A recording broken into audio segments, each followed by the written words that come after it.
And we're on the air. Thank you for joining me, Ian Freeman. This is Chuck Morse. Ian, you're with the, well, first of all, give me a thumbnail with regard to your radio platform and what you're doing over there in Keene, New Hampshire. Sure. So Free Talk Live is my show, and we are heard on 179 radio stations across the country. We're based in Keene, New Hampshire, and of course my alarm is going off right now. So bear with me for just a moment here. Anyway, so yeah, we do a radio show. I've done it since 2002, heard on a bunch of radio stations. We're libertarians, so we believe in freedom and liberty and peace, and we talk about it 7 nights a week. Live on the radio, and that's what we do. And it's all based in New Hampshire, and there's a large movement of migration, if you will, of libertarians who are moving from around the United States and around the world to converge their efforts in one place, which is New Hampshire. Now, Ian, I see you as someone who's on the vanguard of what could turn out to be a national movement in all 50 states. And what attracted me to your work right off the bat was a case in Keene, New Hampshire, where you are feeding meters. And that's Yes. something that I've always thought of doing myself out of a sense of irritation that here in Boston, they're getting like a quarter gets you 3 minutes in some meters. Yeah, it's crazy. And then if the Red Sox are in town, you can get a ticket for $100 if you're at a meter 4 hours before a game or 3 hours and 55 minutes before a game. And I always was tempted to do this, to go out and feed the meters, just to kind of stop this grab by the government of our hard-earned money just for parking on the street. And yet, so you came to my attention, a team of people who are doing just that in Keene, New Hampshire. It's a great example of, I guess you might say, civil dissent. You're going to thwart the efforts of the tax-collecting city to try to bilk us out of money by sending out charming meter maids to harass us as we run in to get, to bring our elderly mother into the hospital. Anyway, so talk a little on that. Yeah, we actually called it civil obedience because we're not breaking the law. I mean, I've done civil disobedience and been arrested for it, but in this case, it's civil obedience because we're actually paying the meters for people. And in some cities, it's actually illegal to do that. In New Hampshire and Keene, it's not illegal, so you can do that. And they just don't like it because they don't get to write the ticket. And ultimately, that's really what they want, is they want the revenue. They want that, they'd rather have the $10 ticket. It's only 10, it's actually $5 here in Keene, and then it doubles to 10 after like a week. And here a quarter will buy you like 20 minutes instead of 3. So you get a whole lot more for the money. A nickel can get you 5 minutes or something like that. But anyway, the idea is to prevent them from writing tickets to folks, and we did a very good job of that. We called it Robin Hooding, and it has died off since that time, because activism projects kind of come and they go. But anyway, the whole goal, and we accomplished this goal, was to stop tickets from being written. We literally had people out on the streets every single day, all 6 days a week that they did parking enforcement in Keene. And so basically, we almost completely flummoxed the parking enforcement department. If there was a Robin Hooder on the streets, what they would do is they would go and find the parking meter enforcer and walk in front of them, maybe about 10 or 20 feet, and feed any expired meters as they would go down the street. Because in Keene, we still have the old style meters, which they're starting to put the kiosks in, which is going to ruin the potential to do this because of the way the kiosks are set up. But the old style meters where you drop a quarter or nickel or whatever in there. And so therefore, when the parking meter attendant would reach what was an expired meter, it wasn't expired by the time they got there. And so they couldn't write a ticket. So we literally prevented thousands of tickets from being written. And then, you take 5,000 tickets times, $10 a ticket, and you're talking about $50,000 in revenue that the city did not get. So they got mad about that and they sued us. I was one of 6 people that was included in a lawsuit, civil suit against us, where they didn't claim that what we were doing was illegal, but they claimed that we were threatening, intimidating, and harassing their complete nonsense. and they never were able to prove those claims in court. They ultimately lost at pretty much every level. In fact, they took us all the way up to the Supreme Court of New Hampshire, and they lost there too. We had a great free speech attorney, John Meyer out of Manchester, who just creamed the government. All the video from the court is actually available to watch online on YouTube at Free Keens, the Free Keen YouTube channel, and it is at some parts very, very entertaining. He just puts these people, these parking enforcers, up against the wall and just has a lot of fun with them. It was really, really great. So free speech won the day. Freedom won in that particular case, and yeah, so it's legal to do that here. You know, the idea that they would claim that it's illegal to do what you were doing has no basis in law, but yet they're going to charges to frighten people, to intimidate them, even though they're claiming the other way around. And I would think that as your movement grows across the country, and I hope it does, I certainly would like to see it grow, it would be a great idea to get lawyers involved in each state who are going to take these cases, you know, preferably pro bono, because, you know, we guys don't have lots of deep pockets here, and that's right.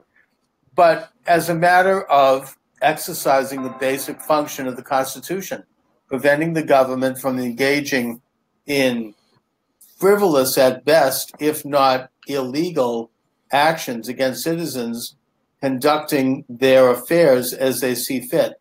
There is nothing whatsoever in any constitution, federal, state, any local, you know, ordinance either, that would deny a person to do what you guys are doing.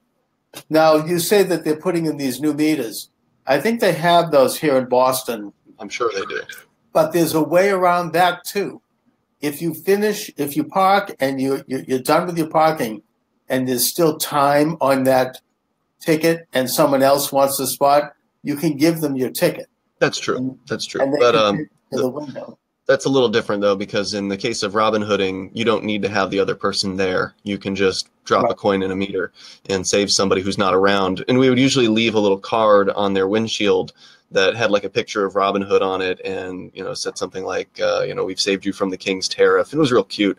And people there was an address on there. People could send, and they did frequently would like write us a check.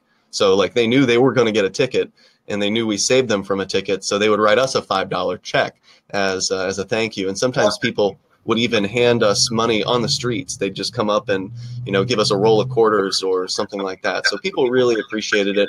There were some people who didn't, some people who just, I guess, love parking enforcement, and they would do things like try to attack us and threaten us, and it got pretty ridiculous there for a while. But, you know, just to your point that there might be a movement, there won't be. The reason why there's not going to be a movement is because you know, the people like us who are willing to do things are moving to New Hampshire, and the reason why we're moving to New Hampshire is because there aren't enough of us anywhere else to have an effect. So the idea is to concentrate libertarians, people who believe in liberty, your freedom to live your life how you want, so long as you don't harm anybody else. People that believe in that, there just aren't very many of us, unfortunately, around, not just in America, but around the world. And so the idea of the New Hampshire Freedom Migration is to take those people who do care and who are willing to do something, whether it be running for political office or doing some sort of direct action like the Robin Hooding, and have them concentrate their efforts in one geographic area, so we actually can have an effect. Because if this were you know, where I'm from originally in Florida, I wouldn't have had the number of people to be able to assist with a project like that. It's only possible when you get a concentrated number of people. I mean, as much as I'd love to see a libertarian renaissance explode within the United States and spread across all 50 states, we're nowhere near anything like that happening, because people in America still, you know, they may want freedom for themselves, but they want to control their neighbor. And as long as humans have the desire to control their peaceful neighbor, they'll always have somebody else trying to control them. I mean, that's just kind of the way things are. I mean, that's the marketing pitch of the left anyways. Look at the neighbor down the street who has more than you. You want a piece of that? You know, they appeal to the darker side of our nature, you know, the side that's greedy and envious. You can have the guy down the street has a better car than you have. You know, it's not fair. You know, so you want the government and take it away from them somehow so you can feel better about yourself. But I would suggest that there are a lot of people like yourself around the country, and you are a fairly savvy media guy. I mean, you're a radio host, you know social networking. I would think that, not as much effort as one might think would be required to set up the necessary social network nationally to get people involved in doing these kinds of, civil actions, which are entirely appropriate in our free society and helping people, actually. Well, I wish I had. I wish I could be as optimistic as you are, because it's been years since the Robin Hood case began. I think they brought that case against us in like 2013, and here we are, almost 5 years later. I've not heard anything about anybody, imitating or doing that on any kind of scale like we were here in Keene. And again, that's the reason why the New Hampshire Freedom Migration was formed, is because libertarians are basically ineffective pretty much everywhere. And so we figured, well, let's concentrate here in one place. And we are having an effect where, here we do more than just, Robin Hood. There, like I said, there's political action that's happening here. New Hampshire actually has 3 libertarians in the state house. There are others who are in the state house. So we're seeing lots of things happen here politically. Last year, there was a small amount of decriminalization of cannabis. There was concealed carry without a permit for guns that was legalized here in New Hampshire. Just recently, the New Hampshire State House passed a prohibition, or it hasn't gone all the way through, but just this week, they passed a repeal of sobriety checkpoints, DUI checkpoints. So we're seeing an effect here. And that's because we're concentrating our activism. I think that anybody who really loves liberty should go and check out New Hampshire. You can go to shiresociety.com. That's a place where you can sign a personal declaration of independence, and you can join up with other people here in New Hampshire who actually are doing things and who actually are making a difference, because it's just not happening like this anywhere else. And I don't expect that it will until we can actually have a truly libertarian place to show the rest of the world, hey, freedom works. Check this out. Right, you can see the evidence. And you make the point that a lot of people are just too cowed and too brainwashed to think in these terms. So when they hear you talk about things like concealed carry, a Declaration of Independence, they're looking at that and saying, oh my God, he must be some kind of a right-wing, nut, and yet, you're basically discussing simply what was a given in the founding generation, and what's a basic principle of this country, which is to exercise freedom. Freedom doesn't grow on trees. We all like the idea of freedom, but in order to preserve freedom, it has to go out and do freedom. You have to exercise freedom, especially in the face of increasing corruption and well, I wouldn't say tyranny. Maybe I would say tyranny, authoritarianism.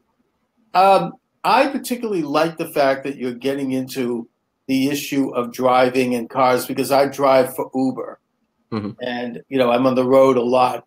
That's how I make my living, besides writing books and doing this. And there are so many areas there that I think would resonate with average people. I mean, now you have GPS trackers who can watch, who give you an alert if there's a speed trap. I mean, these are fantastic things, and you used to get in trouble for that. But, we have to have I think a network of people that can alert people in advance that there's a speed trap ahead. So you're talking about Waze? You're talking about the app Waze? I think it's Waze that does this. Yeah. For them to argue that there's something illegal about it, the fact of the matter is it's actually a safety measure, because you're telling someone, slow down. There's a speed trap ahead.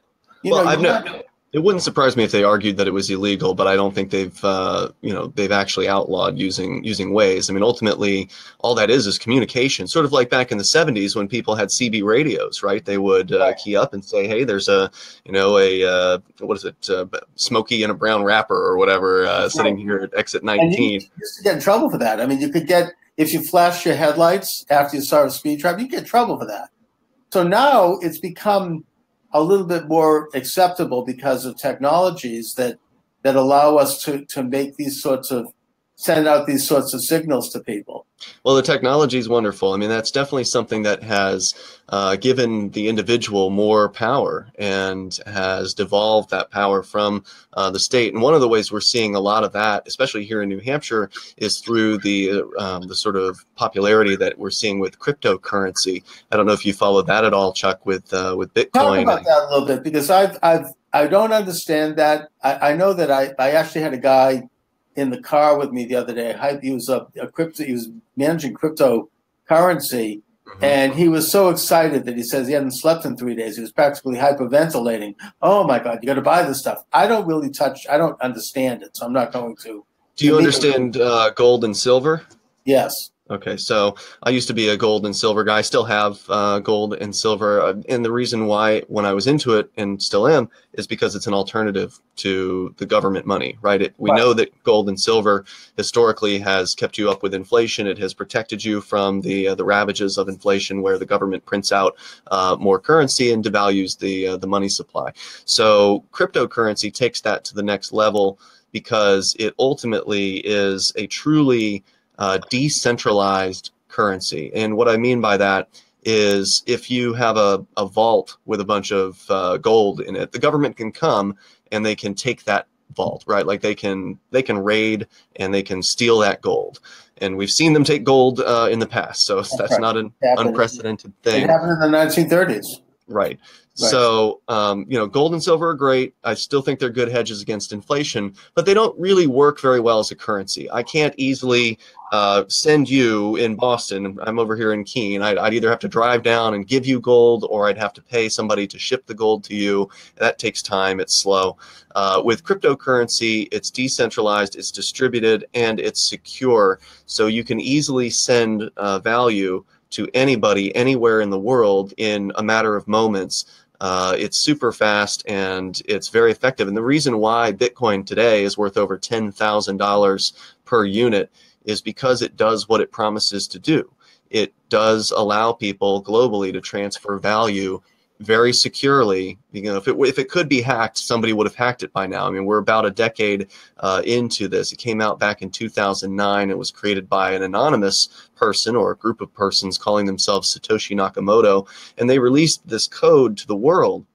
So it's open source. So you don't have to trust, right? Like with a lot of money, you have to trust that somebody's being honest. In this case, you can read, if you're a programmer or you know a programmer, they can read the code. They can make sure there's not some sort of NSA or FBI backdoor that was put into it. So it's secure, it's safe, it's effective, and it works at moving money all around the globe. And more importantly, it takes the power of money from the hands of those people who've always had it, the banks and the governments of the world. It takes it out of their hands and it puts it into the hands of the people, which is such a paradigm shift, Chuck. It's really hard to express how important of a paradigm shift that is. I mean, in our lifetimes, in our parents' lifetimes, in our grandparents' lifetimes, for generations, the government and the banks have been in control of money. And as of 2009, that has shifted.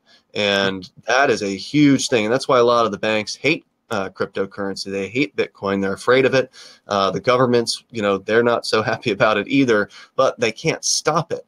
And that's the other thing, because it's distributed, it's decentralized. There's no one company. Bitcoin isn't even a company. It's just a piece of code that was released to the world and has been upgraded by independent programmers since that time. It has been forked and split, and there are now like 1,500 competing cryptocurrencies out there. So anybody who wants to start their own cryptocurrency can. There's no guarantee yours is going to work or be successful, but it can't be stopped, because the government, if they wanted to, couldn't go and raid the thousands of locations all around the globe that are running the Bitcoin software, that are doing the mining work and doing, you know, the technical stuff that needs to be done. So it's sort of like file sharing for money. I don't know how familiar you are with like file sharing networks like torrents, where little bits of the files are coming from all over thousands of different locations. It's not just one centralized server. So like with PayPal, if the government wants to go and raid PayPal or Visa, shut down their servers, they can easily do that. They know where their locations are. They know how to stop them. They can do whatever they need to. But with Bitcoin, it can't be stopped. It can't be shut down. And so that's a form of money that has never existed before. It's very exciting. It is interesting. I want to ask a couple of questions about that to clarify. Sure. First of all, Bitcoin strikes me as a fiat currency in the same way that the Federal Reserve note is a fiat currency, and it's controlled in that case by the Federal Reserve, which then gives it to the government at interest. So that's why we have a debt or a deficit. Or you have the government issuing currency, which also can be manipulated. And the people that issue the currency, whether it be the Federal Reserve or if it's issued directly as a U.S. note, the federal government, they can manipulate the value of that currency by how much or how little they emit. So if they emit more than the actual economy can absorb, then you have inflation. If they don't emit enough, you've got depression. And they have manipulated the currency. You could think I'm the author of many books. I wrote a book about this. However, how is Bitcoin any different in that cannot someone also, that we don't know who, because we don't know who's behind it, but can't they manipulate the value of Bitcoin by controlling the amount that is issued into the system? So good. It's a good what question. What can we do to stop that? You know? Yes, great question. So Satoshi Nakamoto, whoever that person is, was not a fan of governments, was not a fan of fiat currencies, was not a fan of banks. He or she or whoever made this thing to. It's in the code, right? So you can read the code if you know how to read code, and there's plenty of programmers who do out there. Yeah. But there's 21 million Bitcoins will ever be in existence. And the Bitcoins come into existence through a process called mining. And sort of like, mining gold out of the earth, these 21 million Bitcoins are out there, but they can't come out yet until the mining reaches a certain point. So as Bitcoin is mined, more Bitcoins are released. So there is Bitcoin coming into circulation, but it's at a predictable rate, and it will never go to more than 21 million. You say that, first of all, if it's the mining, we're not talking about literal mining, it's virtual mining. This is all computers. Yeah, it's all computer generated. So a computer is nothing more than an inanimate object that responds to whatever some person puts into it.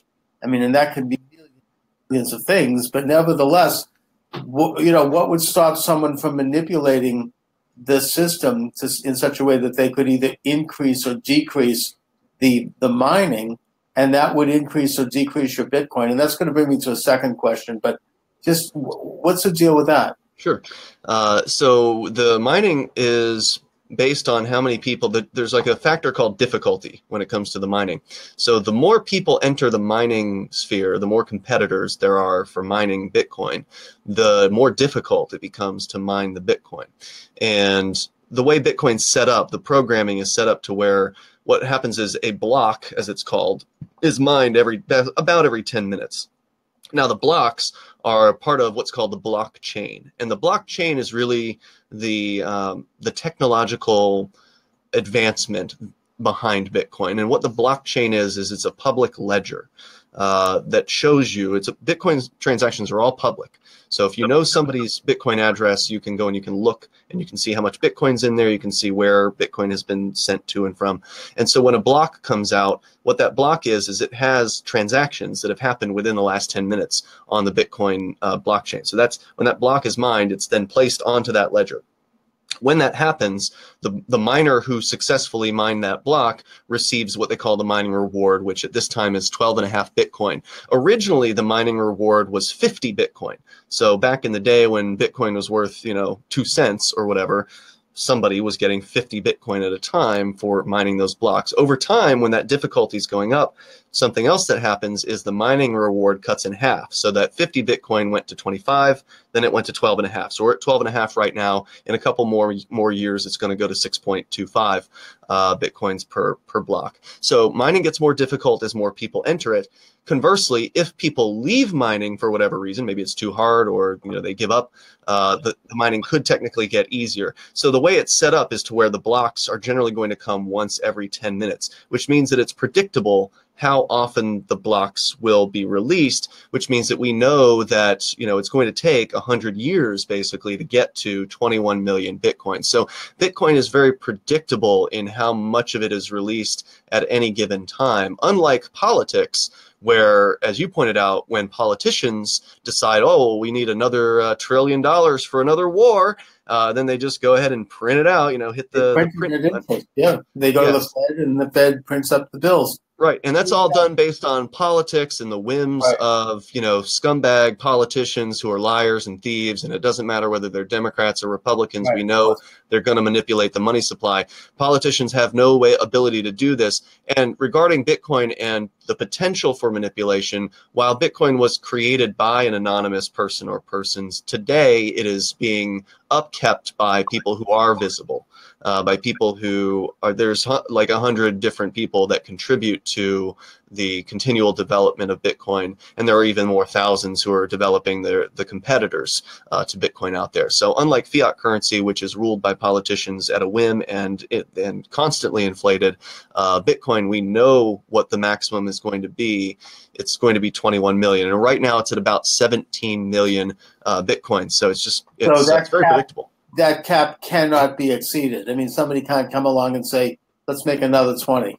The only way that could happen, I mean, in theory, it could, but to explain why that won't be the case, there's sort of like checks and balances almost in the Bitcoin system. So you've got the programmers who say, well, we want to do this, we want to upgrade Bitcoin in this way. So with the US dollar, you don't really see upgrades very often. They might add a security feature once every 20 years or something like that. But with Bitcoin, if they want to make a change, they can. The programmers would propose to say, all right, we've decided we want to do this. Well, the miners are a different group.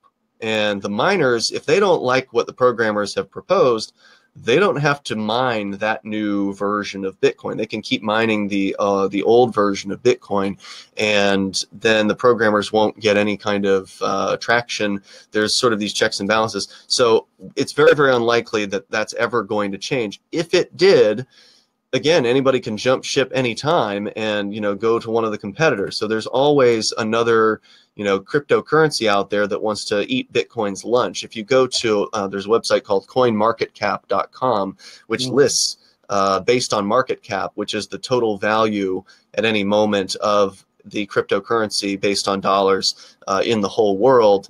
You can see, Bitcoin's got competitors. There's number 2 is the crypto called Ethereum. And then there's, I think, Bitcoin Cash or Ripple beneath that. And all of these cryptos, are out there, and they're different and similar in a lot of different ways. So unlike government currencies, there's robust competition here.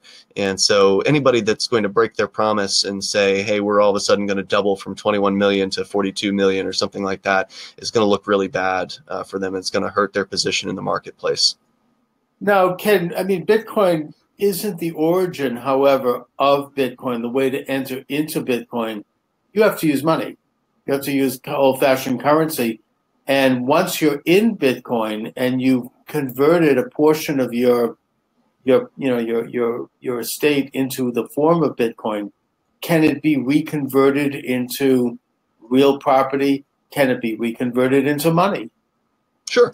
There are different ways to do that. So there are websites like Coinbase, for instance, which is one of the more popular kind of newbie sites. Basically, they're I would call them like the big bank of Bitcoin almost. So they've got their problems, but they're a really easy way for people to get into cryptocurrency. You literally connect your bank account to Coinbase, and then you can order to purchase Bitcoin. Actually, they also have a couple of the other ones like Litecoin and Bitcoin.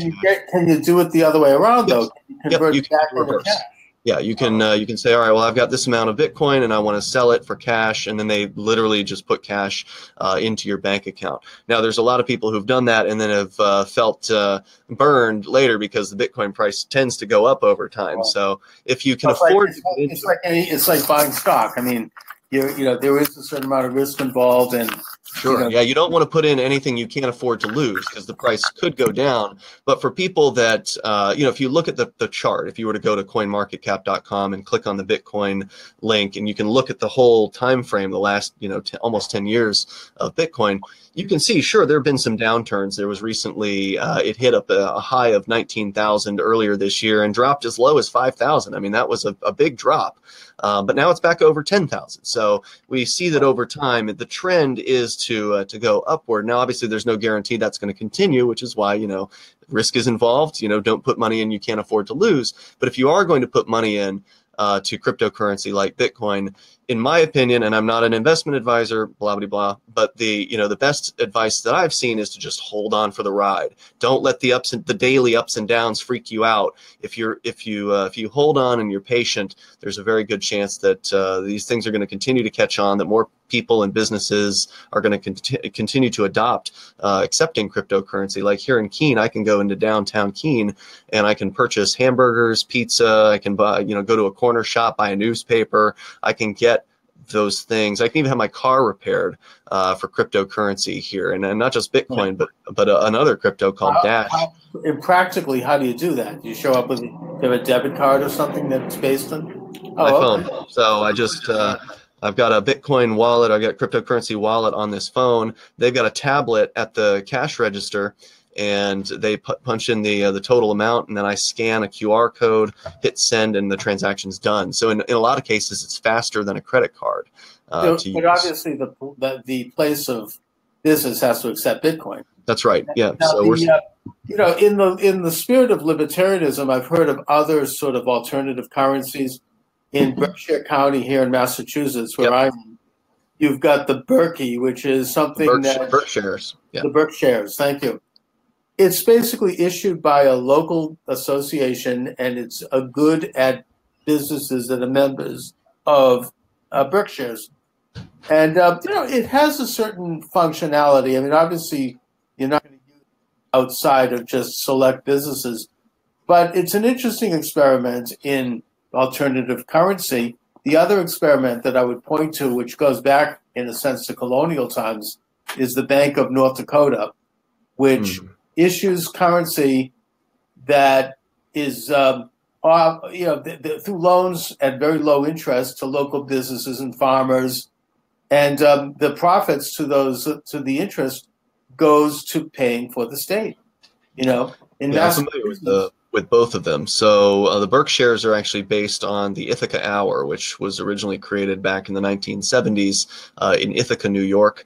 And the creator of that ended up leaving Ithaca, I think, within the last couple of decades, and it kind of fell off the radar since then. I've heard the Berkshires have done fairly well. The problems with these hour-based currencies is that they're based on the US dollar. So it's usually a $10 per Berkshire. I think it's probably $10 for one Berkshire.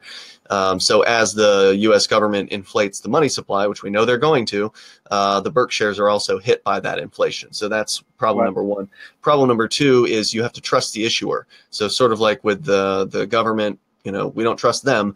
And I'm not saying the person who's or the group behind the Berkshires is not trustworthy. Maybe they are, but you have to trust that person or persons isn't also inflating their their currency. So meaning that if they print more Berkshires out, but they don't tell anybody about it, then they've essentially inflated their own currency, and that could be a problem as well. So one of the nice things about cryptocurrency is you don't have to trust, you can verify.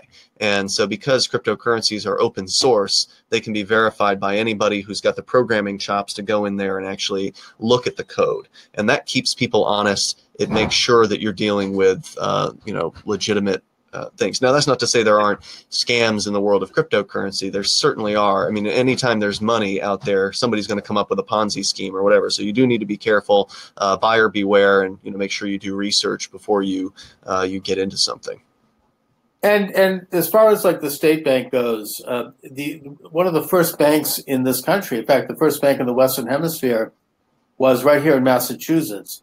In the colonial times, they created a land bank, which was run by the Bay Colony, issued low-interest loans to farmers mostly, but also local businesses who would come in with a plan. They would get charged a very small interest rate, which would go into building infrastructure for the community, and money was regulated based on production, because obviously a loan would not be generated unless someone could present a portfolio that indicated production, and it was pretty conservative. The result was that the economy in the colony boomed, and all the other colonies were imitating this program. Like in Maryland, if you go to Maryland, you go to the Annapolis State House, you see they have a counting house on the grounds of the State House where they would use tobacco to back the currency. People would go in to give sheets of tobacco as an advance on their crop, and the accounting house would issue currency based upon that production so that the farmer could then expand and engage in commerce. And it was an extraordinarily successful system, but it was taken away by the Bank of England. Now, I think the original Bank of the United States, set up by Alexander Hamilton, was based on this. It was owned by the government. They would issue low-interest loans to businesses, and the interest would go toward financing the government, so they didn't need to raise taxes. They had enough to work with, and people who had good business ideas would get low-interest loans. I mean, I think that that's ultimately a better and more means of developing currency. And I actually think that the government should have a role in it because the government represents us. You know, we want to have... That's a myth. I don't know. Well, right now they don't. But I'm just saying that they never did. If Congress has to issue the currency through a publicly owned bank, and that it was only for productive efforts, there was no other reason for it, then it would have, in a sense, the same natural check and balance that the I guess you could say the cryptocurrency has, because if they issued more than they needed, there would be an immediate inflation, and they would all be kicked out of office. It'd be a revolution. But anyway, that's well, they're doing some pretty horrible stuff, and they still don't get kicked out of office. Well, that's because they don't issue the currency. The currency is issued by the Federal Reserve, which is a private cartel of bankers, and they have a monopoly on the creation of the Federal Reserve note. They do, and it's awful. But you know, the idea that Congress or any of those people is going to get kicked out by an angry group of Americans. I mean, people get angry every 4 years, and then the incumbents still keep winning. They still keep getting reelected. And I think it has. Well, we could talk about that. It's an interesting subject, but I think that ultimately, the Massachusetts example and the state-run banks, I think is a very good model. I think that's, I understand the argument. To me, money shouldn't be in the hands of the state at all. It should be something that's created by the marketplace, because I believe that, you know, when you have competition, you get better options, right? Like you get more choices, you get better choices, you get more efficiency, you get lower prices, you get innovation, and the states aren't innovative. You know, they're governments, they're slow, they're monopolies, they're awful, they're expensive, they're inefficient. So, I mean, certainly you could argue that having state-issued state-issued money as compared to government or as compared to Federal Reserve money could be better in some ways. You're still just talking about rearranging the deck chairs of the Titanic.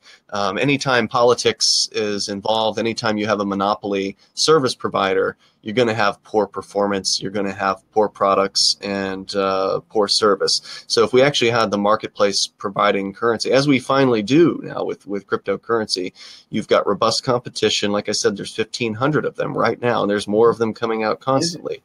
And that's a good thing. You know, competition is something that we should have in money rather than having it in the hands of a group of elites.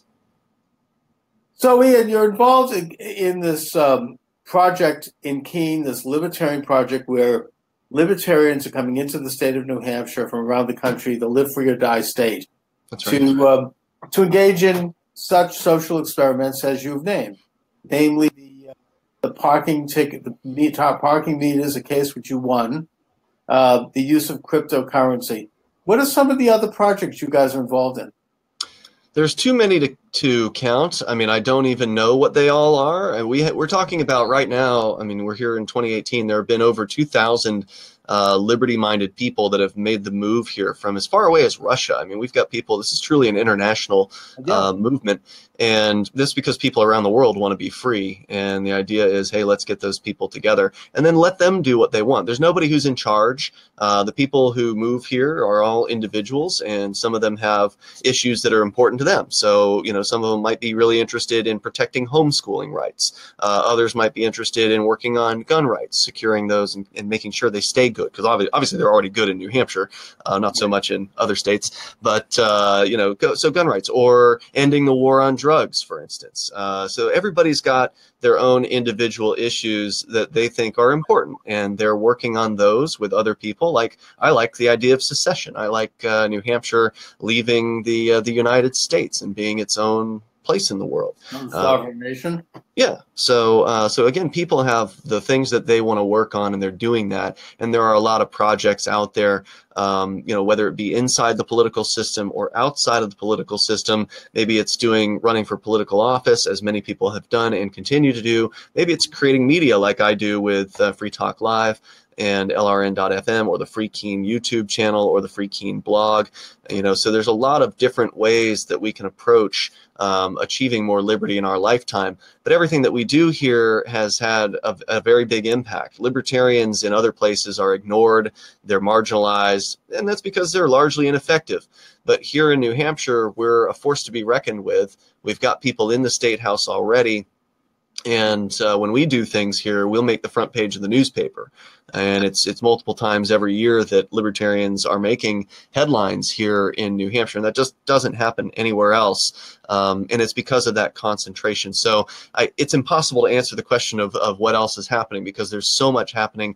I can't even know, you know, what it all is. I'm just one guy here. I do everything that I can do in my area, and Keene's just one destination. A lot of people are moving to Manchester, Concord, the Seacoast. Cryptocurrency is big here in New Hampshire. That's, I would say, one of the newer forms of activism, which is to say spreading cryptocurrency, introducing business owners to the concept, getting them on board. That's some of the things that I'm doing here. We've got cryptocurrency vending machines here in New Hampshire. But again, there's also a lot of state house activism. There's the New Hampshire Liberty Alliance, which is a great political group that it actually rates all of the state representatives on a rating system based on how did they vote, you know, in the last year. How do these state reps, and there's 400 of them, by the way, in New Hampshire. It's the largest representative body of all of the 50 states, and they only get paid $100 a year, which is pretty awesome. But, you know, looking at their votes and saying, did they vote for freedom on this issue? Did they vote for freedom on this issue? And coming up with a total grade on how these people did. So we actually get a report card for all of the state reps. You actually keep an index of freedom. Right. So that's really cool. You know, I was very proud to find out recently that Massachusetts is one of only 14 states that allows for teachers to carry concealed weapons if they get permission from their local school board, which is common sense. Yeah. And basically, if they're trained properly, and you get a lot of people who are former military people or police, or just, you know, experienced gun owners who do this in Massachusetts. And in 14 other states. Florida is not one of those states. And we could get into that subject. It's a difficult one to talk about. But I think that, you know, you guys are right on. I mean, you're doing some interesting work there.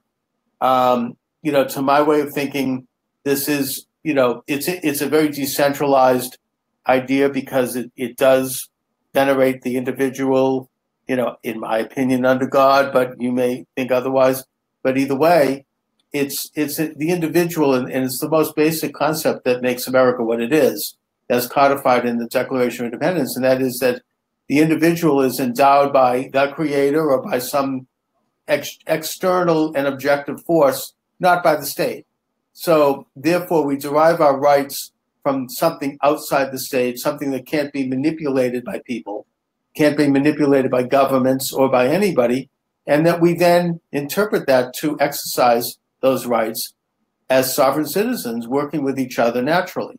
And that the whole socialist idea that you need a government to make people like work together, that's ridiculous. I mean, it's natural for people to work together. You know, that's if they choose to. Some people don't, which is fine also. But The point is, it's kind of baked into who we are, that we tend to find common cause with other people of like mind, and we tend to want to help other people. We don't need the government to make us do that. This country is the most generous country in history because we don't have the government forcing anybody to do anything. Well, we have the government forcing people to do things all over the place, which is the problem. Well, to the degree that we don't. I mean, it's certainly less so than the old authoritarian, it's not North Korea. Yeah, it's not it's not as bad as some places in the world.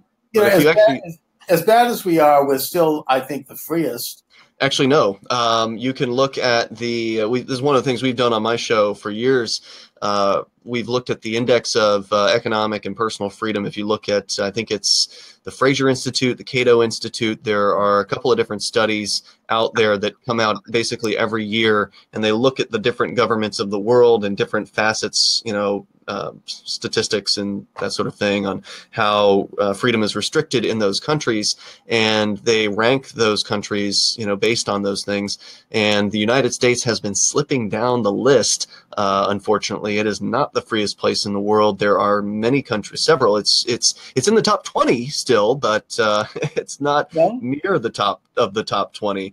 Hong Kong is the #1 most economically free place in the entire world, and then there's other factors to bring into personal freedom. Economically, but not politically free.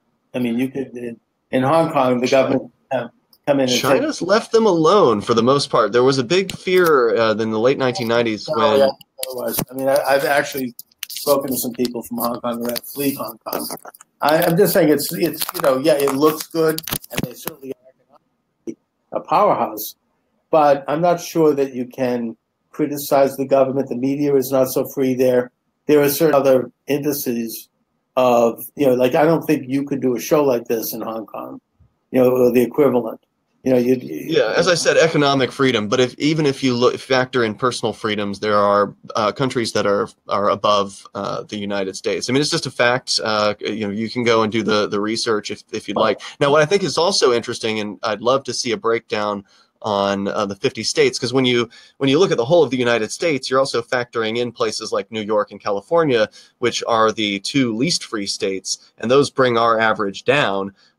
So there's a different study that the Mercatus Center and Cato does called the Freedom in the 50 States, and that one's come out a few times over the last decade. I think there's one that's going to come out later this year. But New Hampshire is the #1 most free state in all of the United States, and New York is the 50th least free state, and California is number 49. So it would be interesting to see where New Hampshire ranks compared to the other countries in the world if we didn't have like California taking down, and New York taking down our level. Because when you look at the whole United States, you've got to factor in all of the unfree states as well. Yeah. But we want to see more freedom here in New Hampshire. We want to see that ranking continue to be #1 and continue to separate from the #2 and #3 states. And the more liberty-minded people that we can get to move to New Hampshire and get active here, the more successful we're going to be, because concentration works. Very good. Okay, we're reaching toward the end of the show. I just want to mention one more thing that comes to mind here. And it's something that I'm struggling with as someone who generally is as a libertarian orientation. And that is the efficacy of registries run by governments. And in that, I would mention 2 examples. Means to ensure that a person who is voting is properly identified, which requires a certain amount of ID and registering, and also gun registries. What are your thoughts on those, both of those? Well, I'm against any kind of gun registries. I don't think that anybody should have to tell anybody about what they own, especially not governments. So, I mean, your right to privacy is important, and it's none of their business what you own. Regarding voting here, that's one of the issues that has some of the people in the liberty community divided here in New Hampshire. Some people think that there need to be strict restrictions on that sort of thing, and I am one of the people who likes the ability to just walk in and not show any identification to vote. We can do that here. What about voter fraud? I mean, it actually isn't, there's a lot of fear about that, but there's not a lot of evidence for it. Well, wasn't there an issue in the last election with Massachusetts? A lot of well, I would say circumstantial, but maybe a little more than circumstantial evidence of Massachusetts people going up to New Hampshire, registering like the day before, not having to be identified, and then voting, and then going back to Massachusetts, with the idea that I think that there was several thousand people who did this, and that's a big number for. No, there's not really any evidence for that. There's a lot of fear about that. There's a lot of, as you said, circumstantial claims, like somebody will see someone with a Massachusetts license plate in a parking lot of a voting area, but that person might have been there to hold a sign for somebody, like who knows what that was. The Attorney General's office in New Hampshire has investigated a number of voter fraud claims, and they've not really panned out into anything. I mean, if somebody wants to take the risk of a felony charge to go and vote, which ultimately technically is kind of an insignificant act. I mean, if you look at of New Hampshire having a law that allows people to register if they're thinking of moving to New Hampshire, if they're going to be there temporarily. So they go up and they claim residence and then they vote, but they really were not intending to move there. They go back to Massachusetts. There's some kind of a technical issue that people get by on. But also on the issue of gun registry, don't we need to have, I would think that, do you think that there should be some regulation in terms of what sorts of guns people should own? So you have no problem with semi-automatic weapons? Oh, heck no. No, if you want to have a bazooka, you should be able to have that. Age limits on it or not? No, absolutely not. Look, the freedom means the ability to make choices and own things and not have to ask anybody's permission for it. So, in New Hampshire, it's one of the most freedom-oriented places when it comes to guns. Even the Democrats own guns, a lot of them here. Yeah, owning guns for sure, and I certainly support the amendment because I think it just recognizes a natural right, which is to defend yourself, keep and bear arms. It's a natural balance against tyranny. However, maybe I'm liberal in this issue, but I don't think that military-style weaponry is something that ought to be available. However, you and I, we can agree, hopefully, to disagree on that one. Yeah, well, again, freedom, if you put a restriction on freedom, it's only a matter of time before more restrictions are put on freedom. The government doesn't just take an inch. They're going to take a mile. So first it's going to be restricting military style, then it's going to be restricting the amount of bullets in a magazine, and then it's going to be restricting who can own the pistols or whatever, and then you end up having Massachusetts where you don't have really any gun freedom whatsoever. Well, that depends on the county, by the way. And also, look, I tend to have a somewhat more of an optimistic view on proper government functions if it is functioning with balances where people can have those sorts of issues adjudicated, or I shouldn't say adjudicated, but debated by elected officials on the state level, and where they can make laws that can then be changed by new elected officials if mores change. All right. So anyway, Ian, we're reaching toward the end of the program. Let my viewers know where they can reach you, how they can get more information about your work and about your radio station. Sure. I'm on Free Talk Live. That's my show. It's available 7 nights a week live. freetalklive.com is where you can go to hear it. We're on some radio stations, a bunch of them across the country, but probably best to go online wherever it is that you are. And that's, as I say, 7 nights a week from 7 to 10 at night Eastern Time. We have podcasts. We have downloadable, archives, as well as live streaming, so you can listen in whatever way works best for you. I'm also a blogger at freekeen.com, so if you want to kind of see what some of the things are that are happening up here, we cover a fraction of them over at freekeen.com and shiresociety.com. There's a forum there where you can connect with other people that live here and talk to us about what's happening here. Excellent. Ian Freeman, I want to thank you for joining me. Thanks, Chuck. Great. I appreciate the invite. You bet. Great talk. Take care. Have a great day. Bye-bye now.